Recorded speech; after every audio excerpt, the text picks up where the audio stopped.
Greetings, friends. I am Matthew Katie, licensed professional counselor.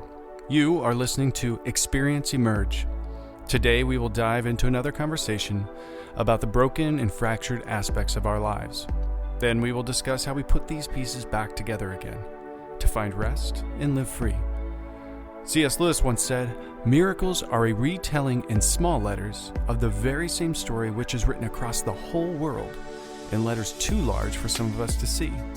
In today's episode, we are going to explore a story in hopes to gain a little bit of perspective on those larger letters.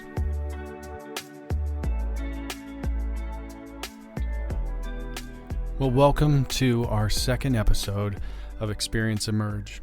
Today, our guest is a former client of Emerge, and she is here to tell her story of dealing with perfectionism, overcoming depression, working through an anxiety disorder, having suicidal thoughts, practicing self-harm. We are just so thankful that, one, she is healthy and doing well today, and two, here, really open to sharing her experience on all of these different matters. So I would like to introduce to you Katie Hickman. My name's Katie, born and raised in Akron, just graduated from the University of Akron. I work part-time at a funeral home, and I'm also an intern for Garden City Church. I'm your classic Enneagram 3, extroverted introvert, and I had a really unique and life-changing experience with the Lord and with counseling, and those two together. And God has created a really powerful story out of that I'm excited to share. We're excited to hear it. Tell us a little bit about life before that experience and kind of what led us up to you and I having a conversation today. I did not grow up in the church, did not grow up in a Christian home, didn't know much about God necessarily, but what I do remember from an early age is a desire for approval. I think that started with my dad first. I remember looking at old report cards just a couple months ago, and I saw a difference between first grade and second grade on, where I was an average student leading up to first grade, but in second grade something shifted, and it was all A's from that until the end of college. And I think that is a really interesting time in my life that I kind of point back to as where the need to prove myself and get approval from others began. My dad worked a really stressful job, and so I did desire and want more love and more approval, and I started to use avenues like grades and sports and extracurriculars, and just kind of began building a foundation on what I was doing and proving myself and showing that I was worthy of love because of all of those things. So that started at a really young age. When do you think you started to become aware of that might be a drive of yours? I think you and I even talked in the pre-interview about like the word perfectionism. Talk to me a little bit about that and maybe becoming aware of that. I think I was unconscious of it for a long time. In high school, I definitely saw its effects on me. I experienced a lot of burnout in high school, but at the time I didn't know to put that word to it. I didn't know about taking care of myself. I really spread myself thin in a lot of ways that, looking back, that is where I saw how deeply rooted the need for performance and proving myself and perfectionism was. I mean, I needed to get the best grades and was second in my class and needed to be the captain of the tennis team, and just all of these different avenues in school that I saw in high school really, just showed, like I said, how deep the need for perfectionism and proving myself went. When I got to college, a lot of that was pulled under me. So I had really rooted my identity in how well I was performing, how well I could do something, if I could do it perfectly. I remember in high school the first time someone told me Katie Hickman is perfect, like, Katie, you're so perfect, and just kind of internalizing that. And that was a really challenging time too, because I met the Lord in high school. through a really awesome Bible study and a conference and lots of different things. But because all I had known for a long time was proving myself, I even turned Christianity into proving myself and needing to say all the right things and know all the right verses and be able to share the gospel perfectly, or being a leader in any way possible, or how many people can I get to know Jesus. Just really, even my relationship with God turning into a performance, perfection, needing to prove myself. And really the core of it, not feeling like I was worthy of love if I wasn't doing things well or doing things good enough. And really operating out of a space of believing that I wasn't good enough. And with every single area of my life, with Jesus, with friends, with family, with school, that I had to prove myself lovable. And I just did that through what I did. Yeah. Who do you think you were trying to get to recognize you were lovable? Like, who were you trying to prove to? Do you know? I know from my childhood it started with my dad, but I think by the time I was in high school, I wanted it from anyone. And looking back, I remember just walking through the halls and knowing everyone and feeling known by everyone, but not having anyone really knowing me. I had just created this persona out of proving myself and pleasing others and being good enough and achieving, that it became really, really lonely. And I was just in a really intense cycle of the people pleasing. And so when that person came to you in high school and had said, Katie, you're like perfect, did you feel like you achieved something, or did it leave you with a different feeling than you were trying to drive after? I think that's a good question. I think it did something in me where it felt really good. I was like, wow, that felt really good. I wanted that. That filled something very temporarily in me. But then immediately after that feeling was over, it was, okay, how can I keep this up?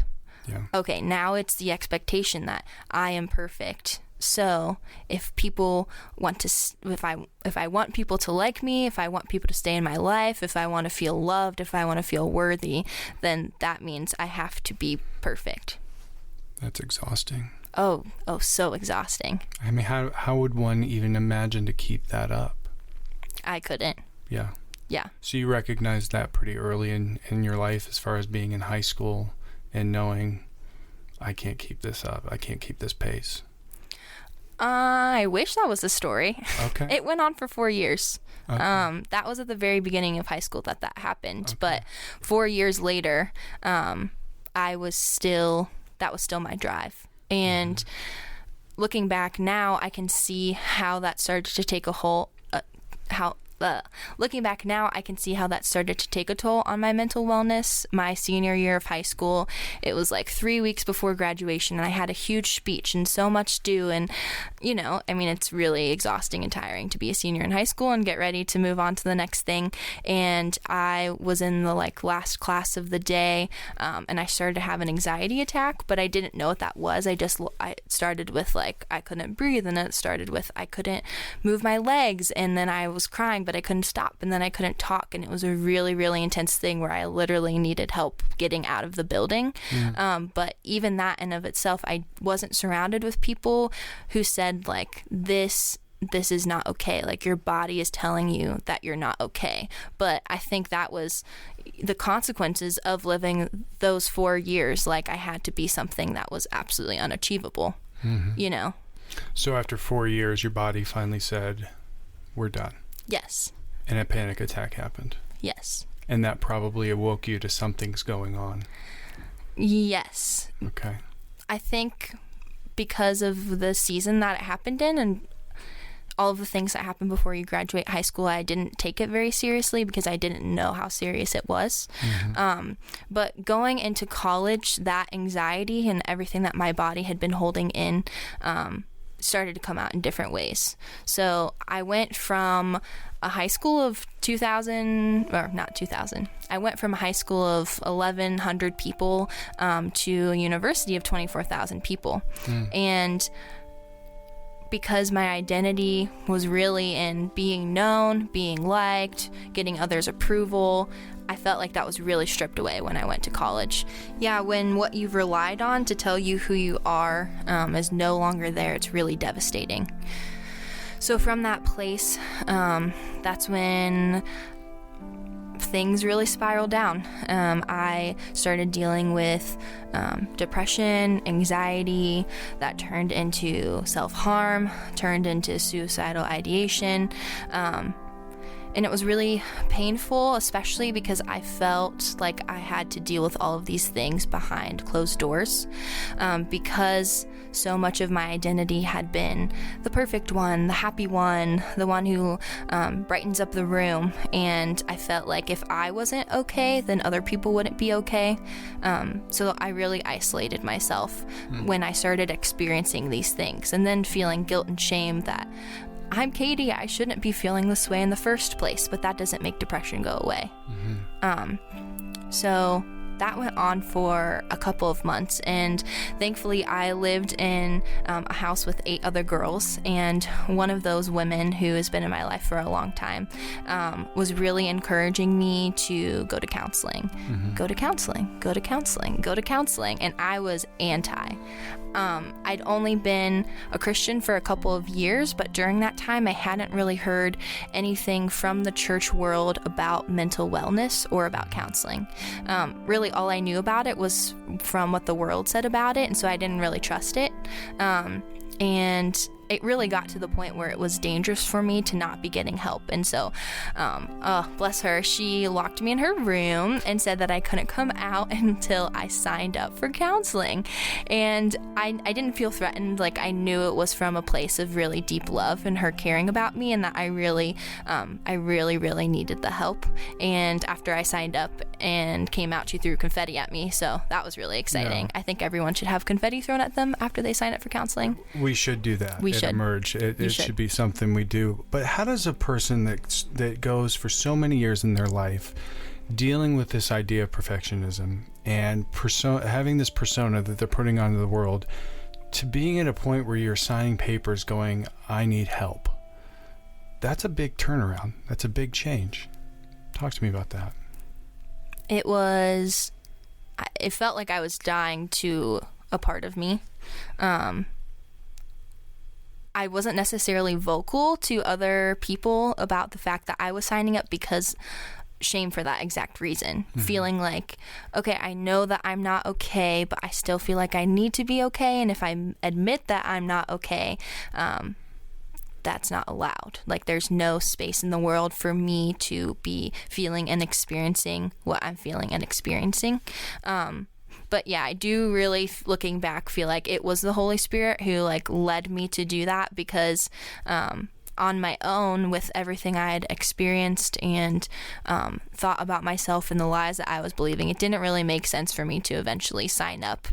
Because when you do that, it feels like, I'm broken and I need help. You know, I mean, that's what I thought about it. Like, they're just going to think I'm a mess. And it's really hard to admit to another person. Yeah. So this kind of all came out your freshman year. And I would imagine then you felt really alone, because you said you kind of fell into a depression. Had you ever experienced that type of emotion before? No. I discovered, looking back, that I lived life for a long time very separated from my emotions, really suppressing anything that wasn't joy or gladness or happiness. Suppressing anger, suppressing sadness, not letting myself cry, not letting myself grieve.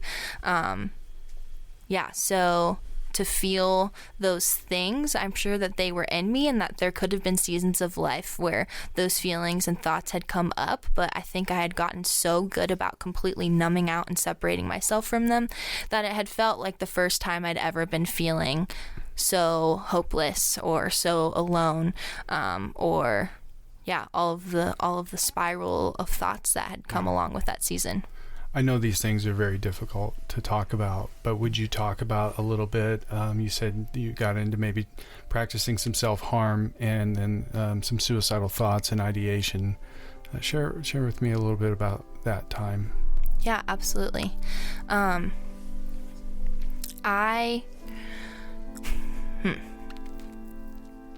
I think because of the separation of emotion, when these deep thoughts of depression started coming up more and more and started becoming more intense, I didn't know or have the tools to deal with them. And it felt like I wasn't even able to get out these emotions. So yeah, a habit of cutting myself began during that time. And I think it was out of a space of needing a physical release and not knowing what else to do. And I mean, a weird satisfaction and an addiction that can come with doing something like that, where I think Satan really twists our thoughts about, release and emotion and not letting it out to other people. And I mean, it's just a really isolated and lonely place to be, but it became a crutch for me. And as that escalated, that's when a lot of suicide ideation thoughts began. Like I would just be driving home from work at Chick-fil-A, the happiest place on earth, and just want to like run my car into something because it just felt too hard to like wake up and have to do it again. But it was really strange because at the same time, even with all of that going on while I was alone and behind closed doors, I was making new friends in college, and I was starting to receive the identity again as the happy one and the joyful one, and getting a 4.0 my first semester in college. Like, it was just a really weird battle against what I was experiencing and what I was showing the world I was experiencing. So again, it was just a really, really lonely time. Yeah. And then a friend of yours recognized some of these things, had you sign up for Emerge, throws confetti at you after you leave the room, and then you got to here. Tell me about your experience here. Yeah, so when they just set me up with a counselor who was available, I was horrified for my first appointment. Like, I'm not going to show up. Really needed a lot of convincing to go. Needed a lot of pep talks from that specific friend. But when I got here and when I stepped into the office, this is really funny and weird. My counselor's office had a lot of mint in it, and like that was my favorite color, and my room had a lot of mint, and I was like, okay, this is okay. This feels like a safe place because I'm very homebody, creating spaces, safe spaces kind of person. And so walking in, I was like, this is a safe space. So my experience going into counseling started off with a lot of coping skills, because what I had gone in there for was suicide ideation, depression, anxiety, and cutting. And so really the first thing we did was learned coping mechanisms. How can I be safe? How can I separate myself from the tools I'm using for self-harm? How can I get my community involved in supporting me? How can I tell people that I'm not okay right now? Just being able to cope and to deal with the feelings and the emotions that had come up. And that took almost a year. That was a really hard learning curve for me, to be able to learn how to say things like I'm not okay, or be able to do things that were out of, okay, I need to do this for my own well-being, which is it's a way I'd never operated in the past. So that was what we started off with. But after a lot of those things started getting under control and I was safer and it wasn't necessarily as prevalent, we started looking at some root issues in my life. One of them being I'm not good enough. And we would do EMDR, art therapy, cognitive behavioral therapy, really just to dive into what experiences happened in my life that have made me feel like I am not good enough. And it's just interesting looking back, seeing how that affected me in elementary school and in middle school and in high school and in college, and just the ways that feeling like I wasn't enough showed up in my relationships and in my family and just all of these different things. And so as we were working on those core lies and core beliefs, I'd say that was a harder time in counseling than just learning coping skills, because, I mean, you're opening a lot of doors that feel really scary, and you're going to a lot of places that, I mean, sometimes your brain doesn't even want you to go. So that was a really interesting time, but also through that, I was learning about the Holy Spirit and learning about God speaking. And when I think about counseling, in the beginning, I kind of had counseling and God in two separate boxes, but God really used counseling to draw me to himself. It was in a counseling appointment that my counselor was the first person who ever asked me, like, what do you think God is saying to you about this? And yeah, just learning a lot of truths about the Lord, and that he didn't create me to be a machine for ministry output, and that he desires to speak to us, and that he didn't make us just to do, but to be with him. Yeah, and it was really sweet. It was a really sweet time, as a lot of these lies had come out about not being good enough, that God used that space to speak his truth into it of like, no, you are my daughter. And I say I started counseling probably being like 3% myself, like 3% my true self, how God actually created me to be. But yeah, by the end of 3 years, I probably was up to like 60% myself, you know, and that was just really unique and just a really impactful part of my life. And so I was the type of girl who, after every counseling appointment, would want to tell all of my housemates everything that I learned in counseling, and always just be sharing like cognitive distortions and just ways of thinking, and like, I think you're thinking all or nothing thinking right now, but like that is like not the reality. And you know, just wanting to share how much it was impacting my life. And yeah, really just becoming an advocate for counseling, encouraging friends to go to counseling, and really speaking up about my experiences with mental illness, like on my blog, and just different ways just to be able to share, like, hi, I was a person who people had a persona of being perfect and happy, but there was a lot going on behind that, and I want to tell you so you know that you don't have to be suffocated by the need to be perfect and happy. Yeah. Where can people find your blog? It is called 60secondswithkatie.com. Okay, good. Yeah. So 3 years, a lot of work done. Spent a lot of time working through some coping mechanisms, and then that really kind of worked into some negative core belief things. Talk to me about what life has been like since counseling. Where are you at today? Where are we going? Where are we moving forward? Yeah, so the word that I think of in life today is freedom. I feel a lot more freedom than I've ever felt in my life. I feel freedom to experience Jesus and freedom to be myself. There are definitely areas that still need work. I'm still in counseling today, still processing, still recognizing that there are other core lies that I've believed, and that those things need healing and need processing. But yeah, I really do look to counseling as an experience that really set my course in a different direction, and something that God has just used as explosive in my life for a lot of healing and a lot of freedom and a lot of just goodness. I could just feel the goodness of the Lord in my experience in counseling, and I'm really grateful for that. Yeah. Well, Katie, I am so thankful for you. I am, first off, thankful that this journey that you went on with perfectionism, so many people don't come back from that. And that is a path that leads us to extreme disappointment. You're never able to achieve what you want to achieve. And then the fact that brought you into a depression, and then self-harm, and then thoughts of suicide. I'm so thankful that God just brought you out of that in such a way that you're able to now sit in front of a microphone and share that story like you are today. It's a huge honor for me to be able to hear your story, and I just really appreciate your time.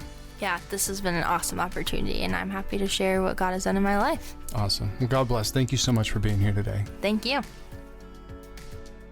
So after Katie and I finished recording the podcast, she had one more thought that she wanted to share with the audience. So I let her go ahead and record another little piece, and here it is. Yeah, I just want to say that for anyone who relates to experiences of perfectionism or needing to prove yourself or just really being suppressed under not feeling good enough, that there is so much hope that you are not stuck there.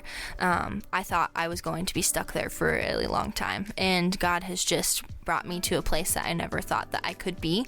And he just desires to break the chains that we are in, and I just encourage you to enter in to that healing process. Well, don't you just love stories like that? Stories of overcoming adversity, stories of hope when life often leaves us feeling hopeless. We want to thank Katie for being so open with her life and sharing her story with us. Thank you for listening to our second Experience Emerge, or XM podcast. Please feel free to share this podcast with your family or friends, and visit emerge.org for more information on what we do here at the Counseling Center. So until next time, or when our Savior comes, God bless.